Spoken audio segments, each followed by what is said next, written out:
نحمده ونصلي على رسوله الكريم أما بعد. எங்களுடைய இந்த வார ஃபிக்ஹுடைய வகுப்புல உதுஹியா சம்பந்தமாக பார்க்க இருக்கிறோம். உதுஹியா சம்பந்தமாக உங்களுக்கு என்னென்ன கேள்விகள் மனசுக்குள்ள இருக்குதோ இன்ஷா அல்லாஹ் அதை கடைசியில கேட்கலும் இன்ஷா அல்லாஹ். சில நேரங்கள்ல அதிகமான கேள்விகளுக்கு பதில்கள் எங்கட பாடத்துக்குள்ளால வந்துடும் இன்ஷா அல்லாஹ். அப்படி வரையில்லைன்னு சொன்னா கடைசியில உங்களுக்கு கேட்கலும் இன்ஷா அல்லாஹ். உதுஹியா சம்பந்தமாக கிட்டத்தட்ட இந்த கிதாபை நான் ஒரு 5 மணித்தியாலத்துக்கு நடத்துறது. இது வந்துட்டு 5 மணித்தியாலத்துக்கு நடத்துற கிதாப் இது. இதுல என்னுடைய உஸ்தாதும் கிட்டத்தட்ட ஒரு மாசம் நடத்தினாங்க. இத அந்த உஸ்தாது எழுதின கிதாபை தான் ஆதாரபூர்வமாக உள்ள செய்திகளை நாங்க ஒரு 5 மணித்தியாலத்துக்கு தொடர்ந்து நடத்துவோம். இப்ப நாங்க கிட்டத்தட்ட ஒரு 25 அல்லது 30 நிமிடங்கள் தான் எங்களோட வகுப்பு நடக்கிறது. 25 நிமிடங்களோட முடிகிறது. அதனால நாங்க அதுல சிறப்பு ஆதாரங்கள், ஃபிக்ஹுடைய நூல்களுடைய அந்த வார்த்தைகள், அதை எங்கிருந்து ஆதாரம் எடுத்தாங்கன்ற செய்திகள் எல்லாம் நூலுக்கு நூல் அப்படி பார்த்து கொண்டிருக்கல, விஷயத்தை அப்படியே சொல்லி கொண்டு போவோம் இன்ஷா அல்லாஹ்.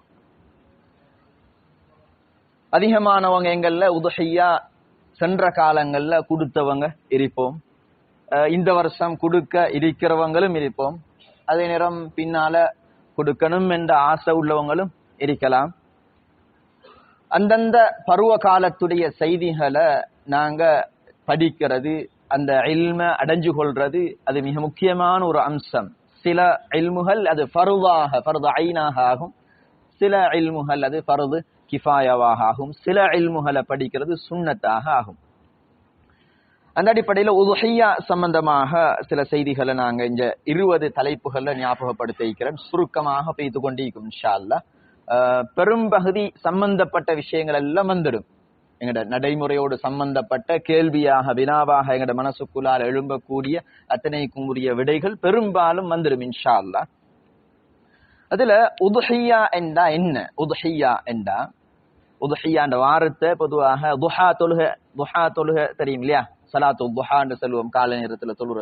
அந்த துஹா என்ற வார்த்தையிலிருந்து வந்ததுதான் உதுஹியா என்று சொல்றது. பொதுவாக உதுஹியாவுடைய அந்த அமல் ஆரம்பிக்கக்கூடிய நேரம் துல்ஹிஜ்ஜாவுடைய பிற 10 யௌமுன் நஹர் என்று சொல்லுவோம். பிராணி அறுக்கக்கூடிய நாள். யௌமுன் நஹர் என்றாலே அறுக்கக்கூடிய நாள். அந்த நாளுடைய துஹாவுடைய நேரத்திலிருந்து தான் இந்த சரியான பொருத்தமான ஆக சிறந்த நேரம் அந்த நாளுடைய துஹாவுடைய நேரம் என்றதுனால அங்க அந்த வாரத்திலிருந்து உதுஹியா என்ற அந்த வாரத்தை பிறந்தது என்ற செய்திகளை சொல்றாங்க. அப்ப அல்லாஹுக்காக வேண்டி நாங்க பெருநாளுடைய அந்த நாள், அந்த நேரம் எந்த நேரம் ஆரம்பிக்கும் என்ற செய்திகளை நான் சொல்றேன். அந்த நாள்ல இருந்து ஐயாமு தஷ்ரீக்குடைய 11, 12, 13 மக்ரிப் வரைக்கும் இடைப்பட்ட அந்த நேரத்துக்குள்ளால நாங்க அறுக்கக்கூடிய அந்த அறுப்புக்கு உதுஹியா என்று சொல்லுவோம்.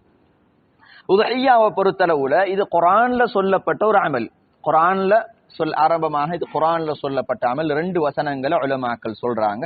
அதுல குறிப்பாக ஃபஸல் இன்னா அஅதைனாகல் கௌஸர், அதுல வரக்கூடிய ஃபஸல்லி லிரப்பிக வன்ஹர், ஃபஸல்லி லிரப்பிக வன்ஹர், உங்களுடைய ரப்புக்கு நீங்க தொழுதுட்டு பெருநாள் தொழுகை என்பதாக உலமாக்கள் சொல்றாங்க. பெருநாள் தொழுகையை நிறைவேற்றிட்டு வன்ஹர், நஹர் என்று சொல்லக்கூடிய அந்த உதுஹியாவுடைய அமலை நிறைவேற்றுங்க என்ற செய்தி தஃசீருடைய செய்திகள்ல வருகிறது. உதுஹியாவை பொறுத்தளவுல ஹதீஸ்கள்ல ஹதீஸ் என்று சொல்றது 3 வகை. ஒன்று ஸல்லல்லாஹு அலைஹி வஸல்லம் சொல், 2வது செயல், 3வது அங்கீகாரம். சுன்னா கௌலியா, சுன்னா ஃபிஅலியா, சுன்னா அத்தக்ரீரியா என்று சொல்லுவாங்க. மைக் பின்னுக்கு தேவைப்படும் மாதிரியா இல்லையா? சத்தம் பின்னுக்கு விளங்குதா? பின்னுக்கு விளங்குதா? மைக் போடணும் சரியா?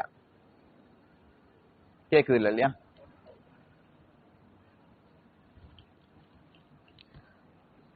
ஹதீஸுடைய 3 வகைகள் இருக்குது. சுன்னா கௌலியா, வார்த்தை சார்ந்த, ஸல்லல்லாஹு அலைஹி வஸல்லம் சொல் சார்ந்த ஹதீஸ், செயல் சார்ந்த ஹதீஸ், அங்கீகாரம் சார்ந்த ஹதீஸ். இந்த 3. இந்த உதுஹியாவுடைய அமலை பொறுத்தளவுல இந்த 3 வகையிலும் ஹதீஸ்கள்ல தரப்பட்ட ஒரு அமலாக இருக்குது. ஸல்லல்லாஹு அலைஹி வஸல்லம் அவங்களோட வார்த்தையாலும் இந்த சுன்னா எங்களுக்கு சொல்லப்பட்டிருக்குது, ஸல்லல்லாஹு அலைஹி வஸல்லம் செயலாலும் இந்த சுன்னா எங்களுக்கு சொல்லப்பட்டிருக்குது, ஸல்லல்லாஹு அலைஹி வஸல்லம் அங்கீகாரத்தாலும் இந்த சுன்னா எங்களுக்கு சுன்னத்தாக ஆக்கப்பட்டிருக்குது. இது மிக மிக வலியுறுத்தப்பட்ட சுன்னாக்கள்ல சுன்னா முஅக்கதா என்று சொல்லுவோம். சிலர்கள் சில கட்டங்கள்ல வாஜிப் என்று கூட சில உலமாக்கள் பேசுகின்ற அளவுக்கு உள்ள வலியுறுத்தப்பட்ட ஒரு சுன்னாவாக இருக்குது. இதனுடைய சிறப்புகளை பேசுறதுக்கு உண்மையில சிறப்பா பேசினா எங்களுக்கு சட்டம் 25 நிமிஷத்துக்குள்ள பேசி அது தனியாக சிறப்பு கண்டு ஒரு அமர்வு வச்சு நாங்க அதுல சிறப்புகள் பேசப்படணும். அதனுடைய சிறப்புகள் ஏராளம். அதுல குறிப்பாக ஸல்லல்லாஹு அலைஹி வஸல்லம் உடைய ஒரே ஒரு ஹதீஸை எடுத்துக்கொண்டா அந்த ஹதீஸ்ல உள்ள செய்திகள் கூட அதனுடைய சிறப்புகள் நாங்க யாரும் அந்த அமல விட்டுறாம அதை எப்படி சரி தெண்டிச்சு நாங்க செய்யறதுக்கு முனைப்போட முயற்சியோட நாங்க அந்த ஹதீஸை தெளிவாக விளங்குவோம் என்றா நாங்க அந்த அமலை செய்ய முயற்சி செய்வோம். சில நேரங்கள்ல நாங்க உண்மையிலே எங்களுக்கு அதுக்கு வசதி இருக்கும். பெரிய அளவுல இன்றைக்கு பின்னால வரும் இந்த பங்கு வாட்ஸ்அப்ல அங்க இங்க கூட்டு குர்பான் பங்குகள் வருகிறது. அந்த ஒவ்வொரு இதுகளை கிரியேட் பண்ணி ஒரு அமைப்புகள்ல அந்த அமைப்புகள் சம்பந்தமான ஃபத்வாக்கள்லாம் நீக்குது. அப்ப அதுல ஒவ்வொரு ஒரு மாட்டை பொறுத்தளவுல நான் நினைக்கிறேன் 2,30,000 இருந்து 2,50,000 2,80,000 வரைக்கும் நீக்குது. ஒரு மாடு உதகையா கொடுக்க முடியுமான மாடு 2 லட்சத்திலிருந்து 3 லட்சம் இடைப்பட்ட அந்த ஸ்பேஸுக்குள்ள வரும். அப்ப பங்க பொறுத்தளவுல 30,000 35,000 38,000 39,000 40,000 அப்படி எல்லாம் வருகிறது. ஒரு நாள் நேத்து முந்தின நாள் நினைக்கிறேன் நான் உன்னை பார்த்தேன் 15,000 பங்குக்கு மாட்டுல ஒரு பங்கு 15,000 போட்டு இருந்துச்சு. அப்ப நான் சும்மா கணக்கு போட்டு பார்த்தேன் 15,000 7 மடங்கு ஆகி பார்த்தா எவ்வளவு வரும் 15,000 செலவுக்குள்ள 30 60 90 1 5 வரும் இல்லையா? 1,05,000க்கு எனக்கண்டா தெரியாது உதஹியாவுக்கு தகுதியான ஒரு மாட்டை வாங்க இயலுமான்னு சொல்லி. அப்ப அது எவ்வளவு அநியாயம் செய்யறாங்கன்ற செய்தி அல்லது அது என்ன மார்க்கம் விளங்காம செய்யறாங்களா அல்லது பலர்கள் அந்த செய்தி சில நேரம் விலை குறைச்சல் தானே ஒரு பங்கு 15,000 தானே என்று கொடுத்துருவாங்க. அது உதஹியாவாக நிறைவேறுமா இல்லையா அந்த செய்திகளுக்கு அதை நான் பின்னால் ஞாபகப்படுத்துறேன். எண்ணத்துல நல்ல உதஹியாவை பொறுத்தளவுல இப்ப 3 விதமான சுண்ணாக்கள்லையும் தரிப்பட்ட ஒரு அமலாக இருக்குது. உதஹியா என்று சொன்னது பொதுவான ஒருத்தர் சதக்கா கொடுக்கிறார். துல்ஹிஜ்ஜா மாசத்துல ஒரு சதக்கா கொடுக்கிறார்னு வச்சுக்கொள்வோமே. அந்த அவருடைய சதக்காவையும் உதுஹியா கொடுக்கிறார் ஒருத்தர் என்றால் உதுஹியாவையும் வச்சு பார்க்கிற நேரத்துல சில நேரம் அதே அமௌண்ட்டை கொடுக்கிறார் அல்லது அதை விட கூடுதலான ஒரு கணக்கு சதக்கா கொடுக்கிறார். சதக்கா அந்த காலத்துல உதுஹியா கொடுக்காம சதக்கா கொடுக்கிறார்னு வச்சுக்கொள்ளுமே. சதக்கா சிறந்ததா உதுஹியா சிறந்ததா? உதுஹியாட பெருமதியை விட 2 மடங்கு 3 மடங்கு கூடுதலா சதக்கா கொடுக்கலும் அவர். ஆனால் உதுஹியா தான் சிறந்தது. அந்த சதக்கா அவர் உதுஹியாவை கொடுத்துட்டு மேல் மிச்சமா உள்ள சல்லிய சதக்கா கொடுக்கட்டும். உதுஹியா கொடுக்காம உதுஹியாட அந்த அமௌண்ட்டை விட இவர் எத்தனை மடங்கு கூடுதலாக கொடுத்தாலும் அந்த சதக்கா உதுஹியாட நன்மையை விட நன்மையால குறைஞ்சது என்ற செய்தியை உலமாக்கள் சொல்றாங்க. எனவே உதுஹியான்னு சொல்றது மிக முக்கியமான ஒன்று. அதனுடைய சட்டம் உதுஹியாவுடைய சட்டம் என்னது? வாஜிபா சுன்னத்தா? நான் ஆரம்பத்துல சொன்னேன். தனிநபர்களுடைய விஷயத்துல அது சுன்னத்து ஐன் என்று சொல்லுவாங்க. ஒவ்வொருத்தரும் அந்த உதுஹியாவுடைய அமல ஆனோ பெண்ணோ கொடுக்கணும். அது ஆம்பளைக்கு மட்டும் சுன்னத்தன்றது அல்ல, பொம்பளையும் ஆயிஷா ரலியல்லாஹு கொடுத்திருக்கிறாங்க, பெண்மணிகள் கொடுத்திருக்கிறாங்க. பெண்களுக்கும் உள்ள ஒரு சுன்னத்து தான், வசதி இருந்தால் கொடுக்கிறது சுன்னத். அதே நேரம் ஒரு குடும்ப தலைவர், அதுக்கு கீழே பிள்ளைகள், ஒரு குடும்ப அங்கத்துவர்கள் என்ற ஒரு குடும்பமாக இருக்கிறாங்க என்றிருந்தால் அந்த குடும்பத்தில் ஒருத்தர் கொடுத்தால் அந்த குடும்பத்துக்கு உள்ளவங்களுக்கு அது போதுமாக ஆகுமா என்று கேட்டால் அந்த குடும்ப தலைவர் என்ற வகையில் அவர் தான் அந்த செலவுகளை கொண்டு போற ஒருத்தர், கீழே இருக்கிறவங்க இருக்கிறாங்க அப்படி என்று இருந்தால் அப்படியாக அது போதுமாக ஆகும். ஒருத்தர் கொடுக்கிறது அது அந்த குடும்பத்துக்கு போதுமாக ஆகும். குடும்பம் என்றால் விரி குடும்பத்தை செல்ல கற்குடும்பம், அதுக்கு போதுமாக ஆகும். உதுஹியாவை பொறுத்தளவுல 2 கட்டங்கள்ல அது வாஜிபாக ஆகிடும். 2 கட்டங்கள்ல அது கட்டாயம் கொடுக்க வேண்டிய வாஜிபாக ஆகிடும். ஒரு கட்டம் நேர்ச்ச, உதுஹியாவை நேர்ந்துடுற, நம்ம நேர்த்திக்கடன் சொல்லுவோம், நேர்ச்சி என்று சொல்லுவோம். நேர்ச்சி என்று சொன்னா என்னண்டா, நேர்ச்சியை நான் இதுக்கு முன்னால 2-3 தடவைகள் ஞாபகப்படுத்திக்கிறேன், நேர்ச்சியை தெளிவாக விளங்கிக் கொள்ளணும் என்று சொல்லி. நேர்ச்சேண்டா ஒருத்தர் நாவால சொல்றார் நான் எனக்கு இந்த முறை உதுஹியா கொடுக்கிறது, நான் கட்டாயம் உதுஹியா கொடுப்பேன், நான் இந்த முறை உதுஹியா கட்டாயம் கொடுப்பேன் என்று ஒருத்தர் வாயால சொல்றார் என்றால் இது நேர்ச்சை. இவர் கட்டாயம் உதுஹியா கொடுத்துதான் ஆகணும். இந்த கட்டாயமான உதுஹியா உடைய இறைச்சி அதை பிரிக்கிற முறை அதை யாருக்கு கொடுக்கணும் என்ற சட்டம் இருக்குது. அப்ப கட்டாயமாக ஆகிறதுல ஒன்று இவர் வாயால அவரைக்கு அவரே கட்டாயப்படுத்திக் கொள்றது, சுன்னத்தான ஒரு அமல். அவருக்கு அவரே கட்டாயப்படுத்திக் கொள், இந்த வருஷம் நான் கட்டாயம் உதுஹியா கொடுப்பேன் என்று சொல்லி கொண்டார் என்றால், அல்லாஹ்வுக்காக வேண்டி உதுஹியா கொடுப்பேன் என்றார் என்றால் அது கட்டாயம் கொடுத்தாகணும். இதுதான் நேர்ச்சை. மனசுல ஒருத்தர் நியத்து வைக்கிறார், நான் உதுஹியா கொடுக்கணும் கட்டாயம் என்று சொல்லி.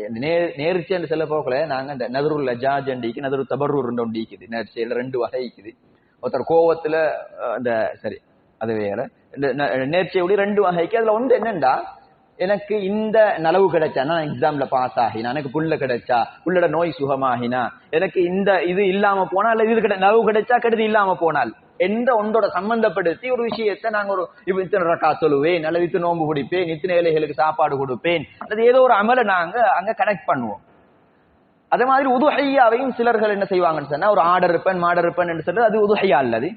நான் நோய் சுகமாகினா அது செஞ்சா, இன்றைக்கு அதிகம் இந்த நேர்ச்சை ஆர்டர் இருக்கிற மாடர் இருக்கிற ஒரு அப்படியானதோட சம்பந்தப்படுகிறது. அது குர்பான் என்ற வார்த்தையை நாங்க பாவிப்போம். குர்பான் என்றால் அது என்ன வார்த்தை என்றால் தகர்ருப் இலல்லான்னு சொல்றது, அல்லாஹ்வின் பக்கம் நெருங்குறதுக்காக வேண்டி ஒரு வழியாக இதை பயன்படுத்திருக்கு தான் குர்பான் என்று சொல்றது. குர்பான் என்றால் அல்லாஹ்வின் பக்கம் நெருங்குறது. அதை நாங்க குர்பான் இறைச்சின்னு இதுக்கும் சொல்லுவோம் இல்லையா, குர்பான் இறைச்சின்னு சொல்லுவோம்.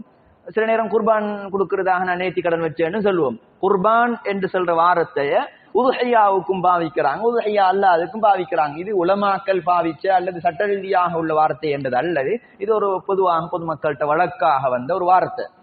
அதனால நாங்க ஒரு ஆடர்பன் மாடர்பன் என்று நேர்ச்சி வைக்கிறது வேற, உதுஹையா கொடுப்பன் என்று நேர்ச்சி வைக்கிறது வேற. நேர்ச்சி என்றது வாயால மொழியப்படணும், மனசார ஒருத்தர் இப்படி எனக்கு இது நடந்தால் நான் இப்படி கொடுக்கணும் என்ற ஒரு நீயத்தொண்டு வைக்கிறார் என்றால் இது அந்த கடமையான நேர்ச்சியாக சேராது. ஆனால் அந்த நீயத்தை நிறைவேற்றது நல்லொரு செய்தியாக, நல்லொரு ஒரு உண்மையிலேயே ஒரு வசதி வாய்ப்பு ஈக்கும் என்றால் இவர் அதுக்கண்டு கடன்பட்டு சிரமப்பட்டு அப்படி நீக்காம அந்த விஷயத்துக்கு உண்மையிலேயே ஒரு தாக்கத்தொண்டு ஈக்கும் என்றால் அதை நிறைவேற்றது ஒரு நல்ல விஷயம்.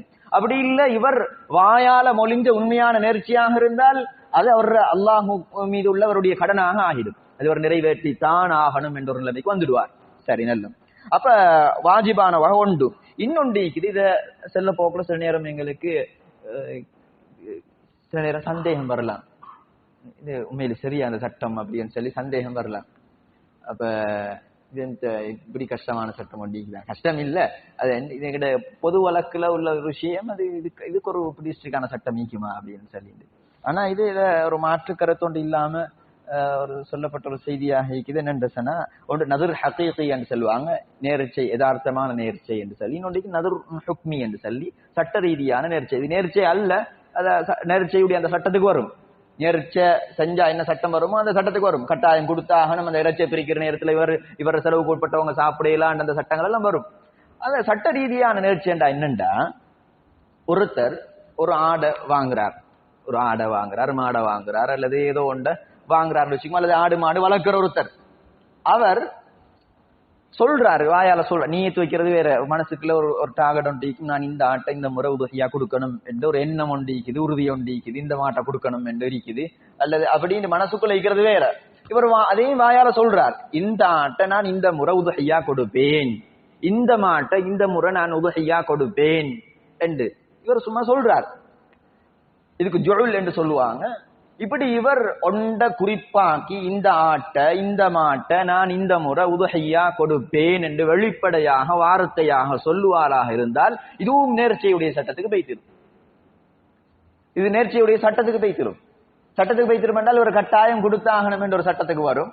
அதே நேரம் அந்த இறைச்சி சாப்பிடுற விஷயத்துல நேர்ச்சை செஞ்சா எப்படி அந்த சட்டம் ஈக்குது பின்னால அதே சட்டத்துக்கு வரும். இத ஃபுகஹாக்கள் நஸ்ருன் ஹகீகியுன் நஸ்ருன் ஹுக்மியுன், யதார்த்தமான உண்மையான நேர்ச்சை சட்ட ரீதியான நேர்ச்சை என்பதாக இதை பேசுறாங்க. இது பொதுவாக ஃபிக்ஹுடைய கிதாபுகள் எல்லா கிதாபுகள்லையும் மாதிரி பேசக்கூடிய ஒரு செய்தியாக இருக்குது. சரி, உதுஹையாவை பொறுத்தளவுல இப்ப நீங்க சில நேரம் கேள்விகள் வரலாம், அதை யோசிச்சு வச்சுக்கோங்க. உதுஹையாவை பொறுத்தளவுல என்னதை கொடுக்கறது? உதுஹையா என்று வார நேரத்துல எங்களுக்கு 3 விஷயங்கள் தான் உதுஹையா கொடுக்கறது. ஒன்று ஒட்டகம், அது எங்கட நாட்டுப்புறத்துல ஒட்டகம் இல்ல. 2வது மாடு, 3வது ஆடு. ஆட்டுல 2 வகை இருக்குது. ஒன்று செம்மறி ஆடு என்று ஒன்று இருக்குது, இன்னொன்றைக்கு எங்கட ஊர் ஆடுகள், பொதுவான ஆடுகள் என்று இருக்குது.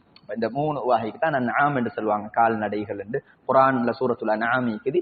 அந்த அன்ஆம் என்ற வார்த்தைக்குள்ள வரக்கூடிய இது 3 தான். அப்ப இது 3 தான் உதுஹையா கொடுக்கப்பட வேண்டியவைகள். இது அல்லாததை கொடுக்கறது மூலமாக உதுஹையா நிறைவேறாது. அப்ப ஒருத்தர் தனியாக கொடுக்கிற நேரத்துல இப்ப ஒட்டகம் கொடுக்கலாம், ஆடும் கொடுக்கலாம், மாடும் கொடுக்கலாம். இந்த நேரத்துல ஆக சிறந்தது எது என்றால் அந்த ஆர்டர் வர நேரத்துல வசதி வாய்ப்பு இருந்தால் ஒட்டகத்தை கொடுக்கறது, அதுக்கு அடுத்த ஸ்டெப் மாடு, அதுக்கு அடுத்தது செம்மறி ஆடு, அதுக்கு அடுத்தது ஊராடு, அதுக்கு அடுத்த ஸ்டெப் தான் ஒட்டகத்துல 1 பங்கு சுபு பதனான்னு சொல்லுவாங்க. அதுக்கு அடுத்த ஒரு ஸ்டெப் தான் மாட்டுல 1 பங்கு. ஆடு கொடுக்கறது சிறந்ததா, மாட்டுல 1 பங்கு சேர்றது சிறந்ததான்னு கேட்டால் ஆடு கொடுக்கறது தான் அங்க சிறந்தது என்ற இந்த செய்திகள் பின்னாலே இது வார இடங்கள்ல ஞாபகப்படுத்திக் கொடுப்போம். இது 4வது சட்டமாக ஞாபகப்படுகிறது. 5வது ஒரு சட்டத்தை சொல்றேன். அதாவது எங்களுக்கு அந்த கொடுக்கிற ஆடு மாடு தான் எங்கள்கிட்ட சம்பந்தம். ஆடு மாடு தான சம்பந்தம்.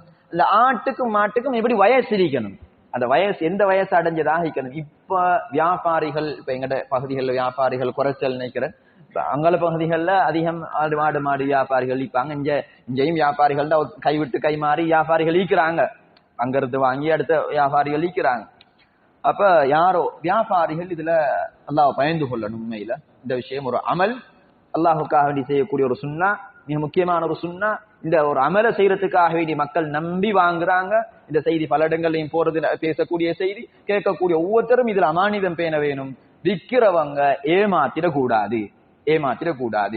ஆடு மாட்டை பொறுத்தளவுல ஒட்டகத்துக்கு 5 வருஷம் பூர்த்தியாகணும் என்றது ஒட்டகத்துடைய செய்தியை நாங்க விடுவோம். எப்படி மாடு அடுத்தது எங்கட ஊராடு, அதாவது இப்ப எங்கட செம்மறி ஆடு இல்லாத மத்த ஆடுகள் இருக்குது, அது அந்த ஆட்டையும் மாட்டையும் பொறுத்தளவுல 2 வருஷம் பூர்த்தியாகணும் என்றது ஒரு நிபந்தனை. 2 வருஷம் பூர்த்தியாகணும் என்று சொல்றது ஒரு நிபந்தனை. இப்ப இந்த 2 வருஷம் பூர்த்தியாகின என்று சொல்லி விற்பாராக இருந்தால் அவர் அது பொதுவாக எங்களுக்கு வெளிப்படையா தெரிஞ்ச விஷயம், அது ஒரு ஏமாத்து வியாபாரம். அதே நேரம் பொதுவான ஏமாத்து வியாபாரத்தை விட ஒரு அமல ஒருத்தர் நம்பி செய்யற நேரத்துல ஏமாத்துறது என்று சொல்றது அது இன்னும் ஒரு வலுப்பமான, இன்னும் ஒரு அல்லாஹ்விடத்துல மிச்சம் ஒரு கோபத்துக்குரிய ஒரு செயலாக இருக்கும். அதே நேரம் ஒரு ஏமாத்துறது என்றதை தாண்டி சிலர்களுடைய விளக்கம் வந்துட்டு இதுல வித்தியாசமாக இருக்குது. சில நேரம் அவங்களாகவே அதை விளங்கி கொண்டதாக இருக்கலாம், அல்ல சிலர்கள் சொன்ன விளக்கமாக இருக்கலாம். ஆடு மாட்டுடைய வயசு, குறிப்பாக ஆட்டுடைய வயசுல என்ன செய்வாங்கன்னு சொன்னா, ஒரு வருஷம் என்று சொல்றது எங்களுக்கு தெரியும் 12 மாசம். புள்ளைக்கு ஒரு வயசு என்றால் 12 மாசம் பூர்த்தி ஆகினாத்தான் அது சந்திர கணக்கோ சூரிய கணக்கோ. 12 மாசம் பூர்த்தி ஆகினாத்தான் சந்திர கணக்குப்படி ஒரு வயசு, இது சூரிய கணக்குப்படி ஒரு வயசுன்னு சொல்லி 12 மாசம் தான் ஒரு வருஷத்துல என்றது. அது அல்லாஹ்வுடைய தியரி, அல்லாஹ்வுடைய திட்டம், சட்டம். கண்ணியமானவங்களே, இப்ப இந்த வளர்க்கக்கூடிய சிலர்கள்ட்ட ஒரு வழக்காறு ஒன்று இருக்குது. அவங்க என்ன செய்வாங்கன்னு சொன்னா, அந்த ஆட்டுடைய விஷயத்துல 6 மாசம் தான் ஒரு வருஷம் ஒரு வயசு, 6 மாசம் ஒரு வயசு என்றத அவங்க முடிவெடுப்பாங்க. ஏண்டா அது 6 மாசத்துக்கு ஒரு குட்டி போடுமாக்கும் இல்லையா, 6 மாசத்துக்கு ஒரு குட்டி போடும் நினைக்கிறேன். அது கொஞ்சம் எனக்கு நான் அதை ஆரம்பத்துல சம்பந்தமா பேசிக்கொண்டது. ஆடு யார் ஆட்டோட சம்பந்தப்பட்ட அகலிக்கிறா, ஆடு சும்மா வளர்த்தாக்கள் சரி, இல்லாட்டி 6 மாசத்துக்கு ஒருக்கா என்னோட ரூமி அங்கிள் நிற்கிறாங்க. சரி, அப்ப 6 மாசத்துக்கு ஒருக்கா குட்டி போடும். அப்ப 6 மாசத்துக்கு ஒருக்கா குட்டி போடுற வளமை இருக்கிறதுனால இவங்க என்ன செய்யறாங்கன்னு சொன்னா, அந்த 6 மாசம் என்று சொல்றது ஒரு வயசு, அடுத்த 6 மாசம் என்று சொல்றது 2வது வயசு என்று 1 வயசு பூர்த்தியானதை 2 வயசு பூர்த்தியானதாக கணிச்சு விற்கிறாங்க. சில நேரம் அதை வாங்குறவங்களும் அதே எண்ணத்துல வாங்கி கொடுக்குறாங்க. ஆனா ஃபிக்ஹுடைய பார்வையில உலமாக்கள் இந்த ஹதீஸ்கள்ல இருக்கக்கூடிய செய்திகளை வச்சு அலசுற நேரம் அப்படி ஒரு செய்தி அங்க இல்ல. அது 1 வருஷம் என்று சொல்றது 12 மாசம் தான். அப்ப 2 வருஷம் என்று சொல்றது 24 மாசங்கள் பூர்த்தியான ஒரு ஆட்டை அல்லது ஒரு மாட்டை கொடுக்கணும். அதைத்தான் இவரும் விற்கணும், உதஹியாக்கு தகுதியானது என்று சொல்லி. அப்ப அந்த விஷயத்துல நாங்க கொஞ்சம் விவரமாக இருந்து கொள்றது நல்ல. அடுத்தது செம்மறியாடை பொறுத்தவரை, செம்மறியாடும் இன்றைக்கு கொஞ்சம் அதுவும் எல்லா இடங்கள்லயும் வர ஆரம்பிச்சுட்டு, இப்ப செம்மறியாட்டை கொடுக்குறவங்களும் மீக்கிறாங்க, செம்மறியாட்டை வளர்க்குறவங்களும் மீக்கிறாங்க. செம்மறியாடு கொஞ்சம் எங்களோட ஊராடு மாதிரி வர ஆரம்பிச்சுட்டு, அதுல விகிதாசாரமும் கூடிட்டு வருகிறது. இப்ப அப்ப செம்மறியாற்று சட்டத்தையும் விளங்கிக் கொள்ளணும். செம்மறியாட்டுக்கு 1 வருஷம் என்றால் 12 மாசம் கொண்டு 1 வருஷம் பூர்த்தியாகிக்கணும் என்றது செம்மறியாற்று விஷயத்துல சட்டம். ஆனால் செம்மறியாற்று விஷயத்துல ஒரு சின்ன சலுகை ஒன்று எங்களுக்கு சொல்றாங்க. செம்மறியாட்டுக்கு ஜஸ்ஆ என்று சொல்லுவாங்க, ஜஸ்அத்து வஅனின் என்று சொல்லுவாங்க. ஜஸ்ஆ என்ற அந்த வார்த்தை பாவிக்கிறது, அதனுடைய ஒரு பல் நீக்குது. அந்த வயசு பூர்த்தியாகிற நேரத்துல அந்த பல்லு விழும். முன்பல்லு நினைக்கிறேன், முன்பல்ல ஒரு பல்லு ஒண்டிக்கிறது, பல்லு விழும். அந்த பல்லு விழுகிறதுக்கு தான் அந்த ஜஸ்ஆ அந்த வார்த்தை பாவிக்கிறது. அப்ப அந்த பல்லு சில நேரம் 12 மாசம் பூர்த்தி ஆகிறதுக்கு முதல் 10 மாசத்துல 11 மாசத்துல ஒரு ஆட்டுக்கு அந்த பல்லு விழுந்துட்டுன்னு வச்சுக்கொள்வோமே. விழுந்தால் எங்களுக்கு இங்க வந்துட்டு அந்த வருஷம் அல்ல, அந்த ஜதா என்று சொல்றதுதான் அது ஜிதா, அந்த வாரத்தை தான் எங்களுக்கு முக்கியம். அதனால அந்த பல்லு விழுது 12 மாசத்துக்கு முன்னால் இருந்தாலும் பரவாயில்லை, அதை கொடுக்க இயலும் என்ற ஒரு இது அது சம்பந்தமான ஆதாரங்களை உலமாக்கள் பேசுறாங்க. நல்ல இது வயசு சம்பந்தமான செய்திகள். அடுத்த ஒரு செய்தி நேரத்துக்கு முடிப்போம் இன்ஷா அல்லாஹ், விஷயம் முடியலாட்டியும் நீங்க ஆரம்பிச்சு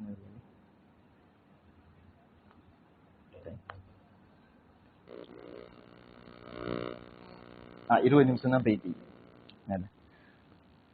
உதுஹியாவை எப்ப அறுக்கிறது, உதுஹியா பிராணியை எப்ப அறுக்கிறது என்ற சம்பந்தமாக பார்க்கிற நேரத்துல அதனுடைய முக்கியமான நிபந்தனை எங்க பெருநாளுடைய நாள், பெருநாளுடைய நாள் சூரியன் உதயமாகி அதுக்கு பின்னால 2 ரக்காத்தும் 2 குதுபாவும், பெருநாள் தொழுகையுடைய 2 ரக்காத், பெருநாள் தொழுகையுடைய 2 குதுபா ஊக்குரிய அந்த நேரம் கிடக்கணும். சில நேரம் அப்படி சொல்றேன், ஒருத்தர் உண்மையிலேயே குத்துபாக்கும் போகல, தொழுகைக்கும் போகல, ஆனா அந்த டைம் பாஸ் ஆகி அறுத்தார் என்றால் அறுப்புட விஷயத்துல அது உதுஹியாவாக நிறைவேறும், பிரச்சனை இல்லை. அவரு பெருநாள் தொழுகைக்கு போகாதது உதுஹியாவை அங்க நிறைவேற்றி இங்க அதை விட முக்கியமான அமலை விட்டுட்டு அது வேற விஷயம் சொல்றேன். அதாவது அந்த நேரம் கடக்கணும் என்றதுதான் இங்க சப்ஜெக்ட். அதாவது ஒரு சூரிய உதயத்துக்கு பின்னால 2 ரக்காத் தொழுற நேரமும் 2 குதுபாவுடைய நேரமும் கடக்கணும் என்று சொல்றது நிபந்தனை. அதுக்கு முன்னால அறுக்கப்பட்டால் அது உதுஹியாவாக நிறைவேறாது. பெருநாள் சூரியன் உதயமான தேதி பார்த்துட்டு டக்குன்னு அறுத்து விட்டார் என்றால், அப்படி சஹாபாக்கள் அறுத்து ஸல்லல்லாஹு அலைஹி வஸல்லம் அவங்கள்ட்ட செய்தி வந்து ஸல்லல்லாஹு அலைஹி வஸல்லம் அவங்க அதுக்கு விடை கொடுத்தது ஹதீஸ்கள்ல தெளிவாக வந்த செய்திகள். அப்படி அறுத்தால் அது சதகா, இறைச்சியவர் சதகா ஒரு ஆட்டை அறுத்து சதகா கொடுத்தார், ஒரு மாட்டை அறுத்து சதகா கொடுத்தார் என்று சதகால தான் நிறைவேறுமே தவிர உதுஹியாவாக நிறைவேறாது. உதுஹியாட நிபந்தனை இந்த நேரத்துக்கு பின்னால்தான் கொடுக்கப்படணும். எதுவரைக்கும் அந்த அதுல ஆக சிறந்தது என்னண்டா, சூரியன் உதயமாகி இந்த துஹா நேரம் இருக்குதே அந்த உதுஹியா, அதனால துஹாவுடைய நேரம் அந்த ஒரு ஈட்டியுடைய அளவுண்டெல்லாம் வருகுதே, கிட்டத்தட்ட ஒரு 15-20 நிமிஷம் பாஸ் ஆகி நாங்க அந்த இஷ்ராக் தொழுகை நேரம் எல்லாம் வைக்கிறோம். அந்த அப்படியான ஒரு நேரம், அந்த நேரம் வரைக்கும் பிற்படுத்துறது ஆக சிறந்தது என்றதை உலமாக்கள் சொல்றாங்க.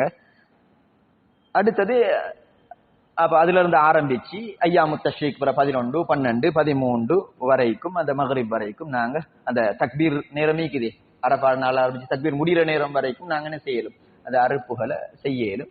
இரவையிலையும் அறுக்கையிலும் பகல்லையும் அறுக்கையிலும். ஆனால் இரவையில அறுக்கிற விஷயத்துல ஒரு சட்டம் ஒன்று இருக்குது. என்னண்டா, இவருக்கு இரவையில் அறுக்க வேண்டிய எந்த விதமான அவசியமும் இல்லை. ஒரு நிர்பந்த நிலைமை, ஒரு சங்கடம் அப்படி ஒன்று இல்லை.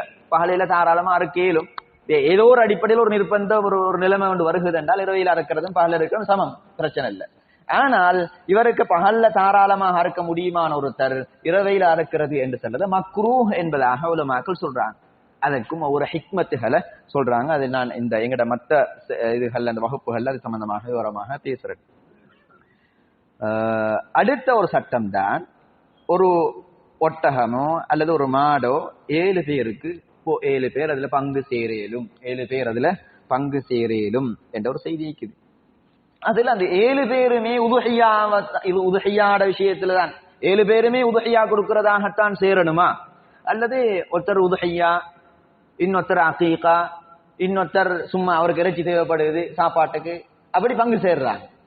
நியத்துகள் வித்தியாசம், ஆனா பங்கு சேர்றாங்க என்றால் அது கூடுமா என்று கேட்டால் அது பிரச்சனை இல்லை. அது பிரச்சனை இல்லை. ஒரே நபர் ஒரு மாட்டை வாங்குறார், ஒரு பங்கு உதுஹியா கொடுக்கிறார், மற்ற 6 பங்குல இவருக்கு 2 ஆம்பளை புள்ள ஒரு பொம்பளை, ஒரு ஆம்பளை புள்ள 2 பொம்பளை புள்ளன்னு வச்சுக்கோமே. சரி, 2 ஆம்பளை புள்ள ஒரு பொம்பளை எப்படி 2 ஆம்பளை புள்ள 2 பொம்பளை புள்ள, 2 ஆம்பளை புள்ள 2 பொம்பளை புள்ள, சரிதானே? அப்ப ஒரு ஆம்பளைக்கு 2 ஆடு தானே, ஒரு ஆம்பளைக்கு 2 ஆடு. அப்ப 2 ஆம்பளைன்னு சொல்லக்குள்ள 4 ஆடு வரும். 2 பொம்பளைக்கும் ஒரு ஆடு, 6 ஆடு வரும். அப்ப 6 ஆடுன்னு சொல்லக்குள்ள 2 ஆம்பளை 2 பொம்பளை 4 புள்ளிகளுக்கும் அகீகா கொடுத்து படல, அகீகாவையும் கொடுக்க போறாரு, உதுஹியாவையும் கொடுக்க போறாரு என்றால் ஒரு மாட்டுல 7 பங்கு இருக்குது. 2 வயசு பூர்த்தியான இவர் ஒரு பங்கு உதுஹியாவாகவும், மற்ற 6 பங்குல 2 பங்கு ஒரு ஆம்பளை பிள்ளை, அடுத்த 2 பங்கு ஒரு ஆம்பளை பிள்ளை, அடுத்த ஒரு பங்கு ஒரு பொம்பளை பிள்ளைக்கு அகீகாவும் கொடுக்க இயலும், தாராளமாக கொடுக்க இயலும். ஆனா இதெல்லாம் கொடுக்க இயலும், இதெல்லாம் சலுகைக்குது. ஒருத்தர் நல்ல வசதி இருக்குது, தாராளமான வசதி இருக்குது, இவருக்கு அகீகாவை தனியா கொடுக்க இயலும், உதுஹியாவை தனியா கொடுக்க இயலும், எல்லா ஆட்டை விட மாட்டை கொடுக்க இயலும். இப்படி வசதியான ஆட்கள் இதுக்குள்ள அந்த சில்லற சிக்கனம் எல்லாம் பாக்குறது, எல்லாத்துலயும் ஆடம்பரம், இதுக்குள்ள மட்டும் சலுகை இருந்தா தேடி கொஞ்சம் சிக்கனமா செஞ்சுக்கோமென்று போறது, அது அவ்வளவு அழகு இல்லை. அது நல்ல விஷயம் இல்லை. நாங்க எப்படியோ அல்லாஹ்வுடைய விஷயத்துல அது ஒரு அமல் எங்களுக்கு சந்தர்ப்ப இது மூலமாக அல்லாஹ்வுடைய குர்ப் இதோடைய இது நாங்க சட்டம் பேசுறோம், இது சட்டத்துடைய பகுதி. ஆனால் சிறப்புடைய பகுதி என்றது ஒன்றிக்கு அதை கட்டாயம் நாங்க படிக்கணும், அதை வாசிக்கணும், அதை விளங்கணும். சிறப்புடைய பகுதியை நாங்க பேசுற நேரங்கள்ல இதுல இந்த சில்லற சல்லிகள்ல நாங்க சிக்கனம் பார்க்க மாட்டோம். நாங்க எல்லாத்தையும் தனித்தனியாக கொடுக்க ஆரம்பிச்சிடுவோம். அதுலயும் நிரப்பமாக கொடுக்க ஆரம்பிச்சிடும். எதை நாங்க குவாலிட்டியாக கொடுக்கலுமோ அப்படி குவாலிட்டியாக கொடுக்க ஆரம்பிச்சிடும். அதுதான் ஆக சிறந்தது. இது இல்லாதது கஷ்டம், ஒரு நிலைமை, ஒரு சூழல் ஒன்று ஈக்குது என்றால் இப்படியான ஆக்களுக்கும் ஒரு சந்தர்ப்பம் ஈக்குது என்று சொல்றதுதான் இது. 25 நிமிஷம் இல்லையா? இன்னொரு 25ல இருந்து 30 நிமிஷம் நடத்துறேன். இன்னொரு 4 நிமிஷம் ஈக்கு இன்ஷா அல்லாஹ். நிலைமை அடுத்தது வந்துட்டு உதுஹியா கொடுக்கிற நேரத்துல எதை உதுஹியாவாக கொடுக்க இயலாது. சில பிராணிகளை கொடுக்க இயலாது. வயசு வந்திருக்கும் உண்மையில, ஆனால் சில குறைபாடுகள் எங்களை ஹதீஸ்கள்ல இருந்து உலமாக்கள் எங்களுக்கு சொல்றாங்க. அந்த குறைபாடு உள்ளது உதுஹியால கொடுக்க இயலாது. அதுல ஒன்று, கண் பார்வை மொத்தமாவே தெரியாத குருடாக இருக்கக்கூடிய ஆடோ மாடோ, அல்லது கண் பார்வை இருக்குது, கண் பார்வையில இரவு நேரம் தெரியாது, அல்லது பார்வை குறைபாடு, அது மாலக்கண் நோயின்னு சொல்லுவோம் இல்லையா, மாலக்கண் நோயோ அல்லது உண்மையிலே பார்வையில குறைபாடு. எப்படியான குறைபாடு என்றால், இது ஒரு ஆட்டு மந்தையிலேயோ மாட்டு தொழுவத்திலேயோ ஈக்குது, ஒரு 10 மாடு அல்லது 10 ஆடு ஈக்குது. 10 ஆட்டோடையும் மற்ற 9ஓடையும் இத நாங்க பாக்குற நேரத்துல இந்த கண் பார்வையில் இருக்கக்கூடிய பலகீனம் என்ன செய்யுது என்றால், அந்த 9 ஆட்டை விட சாப்பாட்டுல இதோட குறைபாடை உண்டாக்குது, இதுல உடம்புல பலகீனத்தை உண்டாக்குது. அதோட ஒப்பிடுற நேரத்துல சாப்பிடுற விஷயத்துல இறைச்ச குறைக்கக்கூடிய அமைப்புல அதுடைய இந்த பார்வை குறைபாடு, அதோடைய டெபினேஷன் ஒன்று, வரை விளக்கணம் ஒன்று இருக்குது. அந்த அடிப்படையில கண்ணுடைய பார்வை கொஞ்சம் மங்களாக இருக்குது, அல்லது மாலை கண் நோயாக இருக்குது, அல்லது மொத்தமாகவே பார்வை இல்லாம இருந்தால் அது இயலாது. அடுத்தது நொண்டி, கால் உடஞ்சி அல்லது கால், அதுவும் நொண்டியான அமைப்புல தெளிவான, சும்மா லைட்டா கொஞ்சம் அப்படி இருந்தா பிரச்சனை, லைட்டா இருந்தா பிரச்சனை இல்லை. அது லைட்டா ஈக்குதா நல்லா ஈக்குதாண்டு நாங்க சமாளிக்கிற நிலைமைக்கு நாங்க வந்துடக்கூடாது. ஈக்கிறாக்களும் வாங்குறாக்களும் பிரச்சனைல கொஞ்சம் லைட்டா தான் நீக்குது அப்படின்னு சொல்லி அதையும் பொதுவாக எதையும் நாங்க உதாரணம் உடம்போட சம்பந்தப்பட்ட விஷயங்களை, அந்த உடம்பை பத்தி தெரிஞ்சவங்கள்ட்ட நாங்க அதை கேட்டுக்கொண்டு தானே செய்யறோம். ஒரு டெப்லெட்டை கூட சும்மா எங்கட மூப்புக்கு நாங்க எடுத்து போடுறோமா, சும்மா கூகுள்ல சர்ச் பண்ணி பார்த்து இது நல்லா இருக்கும் அப்படின்னு சொல்லி நாங்க முடிவு எடுக்கிறது இல்லையே. அத மாதிரி இப்ப இது உண்மையிலேயே இந்த ஆடு சரியா மாடு சரியா என்னத்த கொஞ்சம் என்ன செஞ்சுக்கணும், கேட்டுக்கணும். இது மாஷால்லான்னு சொல்லி ஒருத்தர் 2 பேர் சபையிலே மீக்கிறாங்க, உதுகியார காலம் வந்தாலே அவங்க சில நேரம் போட்டோ எடுத்து போட்டு அனுப்புவாங்க. இது சரி வருமான்னு சொல்லி கேட்டு அனுப்புவாங்க மாஷால்லான்னு சொல்லி. அப்படி காலுடைய நொண்டிகள் ஆகிக்கலாம், அதோடைய விஷயங்கள், அது ஹதீஸ்ல வந்து இருக்கக்கூடிய செய்திகள். இன்னும் இது வேற டைம் நினைக்கிறேன், அதை இன்னும் அந்த பகுதியை முடிக்கிறதாக இருந்தால் நேரம் கொண்டு எங்களுக்கு போதாது. இந்த இடத்திலிருந்து நாங்க அடுத்த வகுப்பை தொடர்வோம் இன்ஷா அல்லாஹ். இதுக்கு பின்னால்தான் மிச்ச முக்கியமான பல செய்திகள் இருக்குது, மிச்ச முக்கியமான நடைமுறையோடு சம்பந்தப்பட்ட மிச்ச முக்கியமான பல செய்திகள் இருக்குது. அதை நாங்க இன்ஷா அல்லாஹ் அடுத்த வகுப்புல பார்த்து முடிச்சிருவோம் இன்ஷா அல்லாஹ். அதுக்கு அங்கால லேட் ஆகினா நாங்க படிச்சு கொண்டு தான் இப்போ முதுகையா வந்துடும் அங்கால. அப்ப இன்ஷா அல்லாஹ் இடையில ஒரு வகுப்பு போடுறதுக்கு 7 மாதத்தை பார்த்துட்டு இடையில ஒரு வகுப்பு போடுங்க, காலத்து தேவைன்றதுனால. அப்படி இல்லாட்டி நாங்க அடுத்த திங்கட்கிழமை இன்ஷா அல்லாஹ் பார்ப்போம். இப்ப நாங்க இதோட வகுப்பை முடிச்சு கொள்வோம். இந்த பேசினத்துக்குள்ள ஏதாவது கேள்விகள் இருந்தா கேளுங்க, உடனே சொல்ல முடியுமானது அப்படியே உடனே சொல்றேன், அல்லது உங்களுக்கு அது சம்பந்தமாக இன்னும் தெளிவோடு உங்களுக்கு பதில் சொல்ல வேண்டிய ஒரு நிலைமை விளங்கினா அதை நான் தெளிவோட இன்னும் சில செய்திகள் அதை ஆக்கப்பூர்வமாக ஆதாரப்பூர்வமாக உங்களுக்கு இன்ஷா அல்லாஹ் அடுத்த வகுப்புல சொல்றேன் இன்ஷா அல்லாஹ்.